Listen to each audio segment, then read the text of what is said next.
Small churches aren't blessed or effective. Christians love big numbers, megachurches with thousands of seats, multi-million-dollar budgets, celebrity pastors, satellite campuses. If a church is growing, it must be blessed. If it's small, something must be wrong. But that's not how Jesus measures success, not even close. Most New Testament churches were small, really small. Romans 16:5 mentions the church in their house. Colossians 4:15 does the same. Philemon 2 talks about the church in your house.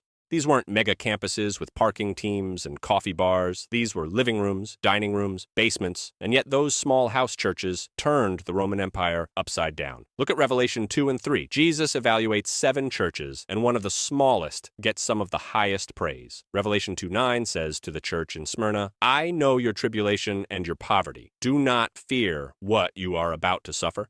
They were poor. They were persecuted. They were small.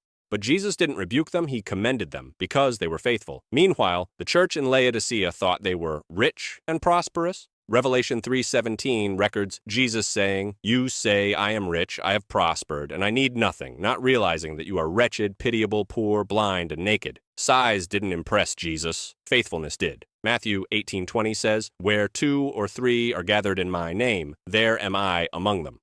2 or 3, not 2 or 3,000. Jesus shows up in the small gatherings just as powerfully as the large ones. Some of the most spiritually dead churches have thousands of attendees. Some of the most alive churches meet in someone's basement with 15 people. Numbers don't measure blessing. Obedience does. Faithfulness does. Is the word being taught? Are people being discipled? Is Christ being exalted? That's what matters. Not attendance, not budget, not how many services are offered or how fancy the building is. God doesn't need big crowds to accomplish his purposes. He just needs faithful people. Stop equating size with success. A small church walking in obedience is infinitely more valuable than a massive church compromising truth for growth, because Jesus builds his church, and he measures it differently than we do.